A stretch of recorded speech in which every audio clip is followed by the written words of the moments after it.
안녕하세요, 너티데이입니다. 오늘은 수민 작가님의 틸를리 폴로를 소개해 드릴게요. 수민 작가님은 대바늘 옷뜨기 하시는 분들 사이에서는 꽤 잘 알려진 작가님인데요.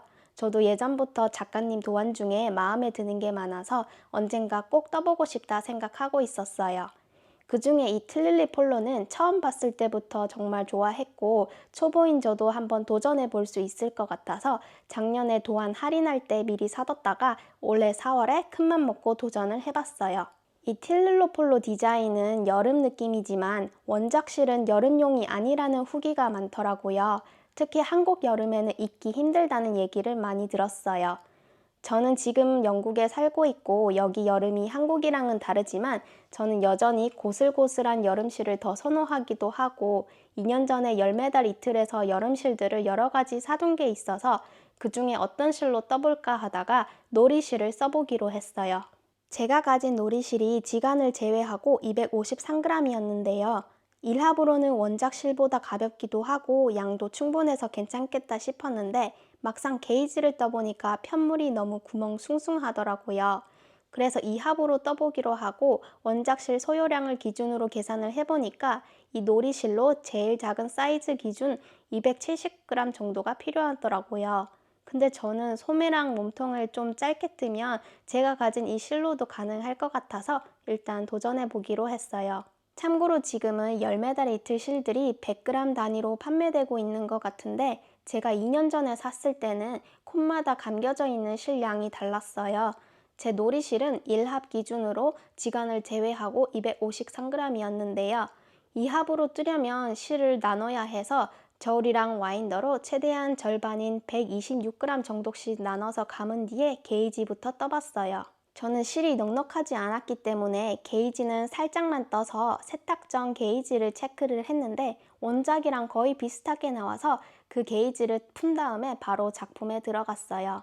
제가 이 무늬뜨기 자체는 파도 가디건을 뜨면서 좀 익숙해져 있는 상태라서 뜨는 거는 괜찮았는데 한눈 팔면 틀리기 쉬운 무늬이기도 하고 이 작가님 도안이 전체 차트가 있는 게 아니라 반복되는 부분은 알아서 반복을 해야 돼서 더 집중해서 떠야 했어요. 이 앞판 두 쪽을 연결하는 가운데 뜨는 방법은 처음 해보는 방식이었는데 다행히 도안에 참고 영상이 잘 연결되어 있어서 초보 입장에서도 큰 어려움 없이 할 수 있었어요. 원래 도안에서는 몸통을 다 뜨고 나서 소매랑 칼라를 나중에 뜨게 되어 있는데 후기들을 보니까 소매랑 칼라 먼저 뜨고 몸통을 마지막에 뜨시는 분들도 계시더라고요. 저는 실이 넉넉하지 않아서 몸통을 더 뜨기 전에 칼라부터 떴어요. 칼라를 연결할 때 나오는 스티치는 처음 해보는 방식이었는데 참고 영상이 있어서 초보인 저도 따라갈 수 있었어요. 근데 이게 시작 부분이랑 달리 반대쪽 끝이 약간 퍼지는 느낌이 나는 게 마음에 안 들어서 한 번 풀고 다시 떴는데도 또 퍼져 보여서 세 번째로 떠서야 그나마 볼록하게 좀 나오더라고요. 저만 그런 거일 수도 있지만 이 웰트 스티치를 하실 때 마지막 부분에 코를 잘 잡아야 안 퍼지고 예쁘게 나오는 것 같아요. 이 칼라는 도안보다 조금 더 떠봤는데요. 세탁하고 보니까 뒤쪽은 좀 수축됐더라고요. 개인적으로는 조금 더 길게 떴어도 예뻤을 것 같아요. 이 칼라 코막음도 처음 해보는 방식이었는데 다행히 참고 영상이 있어서 어렵진 않았고 다만 어느 정도 실 여유를 두고 잘라야 하는지가 설명이 없어서 다른 영상을 몇 개 찾아봐야 했어요. 혹시 몰라서 좀 넉넉하게 잘랐더니 생각보다 실이 많이 남아서 단추 달 때 따로 실을 안 쓰고 그걸로 해결했어요. 칼라를 끝내고 나서 소매로 넘어갔는데요. 소매 부분은 이 코 잡는 게 생각보다 쉽지 않더라고요. 전체 코스는 도안에 나와 있는데 어떻게 분배해서 잡아야 하는지 설명이 없어서 챗GPT한테 물어봤더니 계산을 엉망으로 해줘가지고 한참 걸려서 겨우 맞췄어요. 그리고 처음 소매 뜨는 부분이 처음 해보는 방식이었는데 그래도 도안만 보고도 뜰만 했어요. 다만 소매 원통 뜨기 부분에서 방심을 하고 TV 보면서 뜨다가 결국 실수를 했는데 코막음까지 다 한 상태에서 무늬 틀린 걸 발견했어요. 처음에는 뒷부분이라 그냥 두려고 했는데 나중에 후회할 것 같아서 결국 푸르시오를 했어요. 제가 대바늘 초보라 전체 푸르시오는 자신이 없어서 부분 푸르시오를 해서 고쳤는데요. 무늬가 있는 편물이라 부분 푸르시오를 할 때 코를 균등하게 맞추기가 좀 까다롭더라고요. 다행히 어찌저찌 복구를 했고 남은 건 세탁으로 커버되길 바라면서 그냥 넘어갔어요. 소매는 원작보다 1cm 정도 짧게 떴는데 세탁 후에 재어보니까 약간 수축을 했더라고요. 그래서 지금은 고무단을 제외하고 4.5cm 정도예요. 다른 소매까지 마무리를 하고 몸통을 다시 뜨기 시작했는데 그때부터는 단추 걱정이 벌써 되더라고요. 한국에서 공수해온 단추들을 미리 대보면서 골라봤는데 서비스로 받은 단추가 솔직히 가장 마음에 들었지만 당장 더 구매할 수가 없어서 다른 뜻친 분들한테 의견을 물어보고 추천이 제일 많은 걸로 골랐어요. 이 단추들은 예전에 유튜버 옷 뜨는 김뜨개님 이벤트로 알게 된 샵인데 그때 당첨은 안 됐지만 나중에 따로 찾아봤어요. 지적인 그녀의 뜨개숍이라는 곳이고 2구 단추라서 바느질 귀찮아하는 저 같은 사람들에게 딱인 것 같아요. 가격도 합리적인 것 같고요. 첫 구매이기도 하고 우드 단추가 제일 많이 쓸 것 같아서 우드 단추 위주로 다양한 크기를 구매를 했고 다른 단추들도 궁금하기는 했는데 솥볼 단추는 한 번도 안 써봐서 색상 한 가지만 도전을 해봤어요. 근데 이 서비스로 주신 단추 색상도 예뻐서 다음에는 이걸 추가로 구매해 보려고요. 저는 원래 단추 달린 옷보다 이렇게 끈이 있는 옷을 더 좋아하는 편인데 대바늘 의류들은 단추가 있는 디자인들이 대부분이고 제가 아직 도안을 변형할 실력은 없어서 그대로 따르는 편이에요. 그래도 예쁜 단추를 고르면 뜨개 욕구가 확 올라가는 것 같아요. 그나저나 저만 그런 건진 모르겠는데 도안대로 단추 구멍을 만들었더니 단추를 넣었다 빼니까 구멍이 헐거워지더라고요. 이전에 떴던 조끼도 구멍이 좀 헐거워졌어요. 나중에 이 단추 구멍을 티 안 나게 보완하고 싶은데 혹시 좋은 방법을 아시면 댓글로 알려주세요.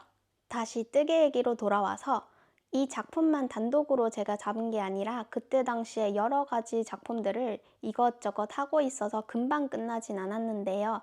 5월 말에 남편 생일 기념으로 파리 여행을 가게 되면서 이 틸룰리 폴로를 입고 틸룰리 가든에서 사진을 찍자라는 생각에 5월 중순부터는 이것만 집중해서 열심히 떠가지고 다행히 파리 가기 전에 완성을 할 수 있었어요. 몸통은 평소 입는 크롭탑 길이 정도로 떴고 세탁 후에 재어보니까 카라 접은 윗부분부터 고무단 아래까지 38cm 정도 그리고 고무단은 4cm 정도라 총 기장은 42cm 정도예요. 그리고 단추 달기 전에 총 무게는 216g이었어요. 사실 파리 가기 전에 세탁할 시간이 부족해서 스팀으로만 살짝 다듬고 파리에 가져갔는데요. 파리는 소매치기 걱정이 있어가지고 폰을 잘 꺼내지도 못하고 틸룰리 공원에 갔을 때 사람이 너무 많아서 걱정돼가지고 셀카만 겨우 조금 찍었어요. 그래도 이 틸룰리 폴로를 입고 틸룰리 가든에서 사진을 찍은 게 정말 큰 의미가 있었어요. 단순히 이름만 같은 게 아니라 수민 작가님도 프랑스에 계시니까 작가님이 사시는 나라에서 작가님 작품을 입고 있다는 게 정말 뿌듯했어요.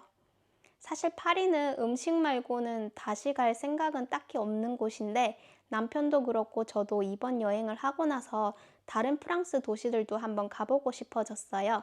그래서 다음에 프랑스 여행할 때는 수민 작가님의 또 다른 작품을 입고 여행 가는 게 목표예요. 틸룰리 폴로는 영국에 돌아와서 첫 세탁을 하고 블로킹도 한 상태인데요. 세탁 전에는 살에 닿는 느낌이 좀 까슬거려서 맨살에 입기 어려웠는데 세탁을 하고 나니까 확실히 부드러워져서 예민한 피부인 저도 맨살에 입을 수 있을 정도예요. 처음에 편물을 만지면 시원한데 입고 있으면 점점 시원한 느낌이 사라지는 거는 아쉽더라고요. 그리고 이하부로 떠서 그런지 좀 도톰해서 그게 무게감으로 느껴져요. 이 틸룰리 폴로를 긴팔로도 많이들 뜨시던데 놀이실 이하부로 틸룰리 폴로 긴팔은 한국 여름에는 좀 무리일 것 같아요. 만약 다른 긴팔 도안들 중에 이 놀이실 1합으로 떠도 괜찮은 도안이 있다면 가볍게 입을 수 있을 것 같아요. 그나저나 지금 판매 중인 놀이실은 제가 쓴 거랑 배합이 조금 다르더라고요. 2년 전에 제가 구입한 놀이실의 지간 안쪽에 면 70%, 폴리 30%라고 적혀 있는데 지금 이 사이트에서는 면 67%, 린넨 12%, 나이론 21%라고 적혀 있어요. 배합이 바뀌면 촉감도 다를 수 있어서 다음에 한국에 가면 새로 리뉴얼된 놀이실을 사서 써보고 나서 비교해 보려고요. 그리고 제가 쓴 이 놀이실 색상은 로즈 골드인데요. 지금 판매 중인 노리실에도 같은 색상이 있어서 아마 비슷한 색일 것 같아요. 이게 약간 코랄빛이 도는 핑크라서 저처럼 봄 라이트 퍼스널 컬러이신 분들한테 정말 강추드려요. 추가로 궁금하신 점 있으시면 댓글로 남겨주시고요. 오늘 영상도 봐주셔서 감사합니다.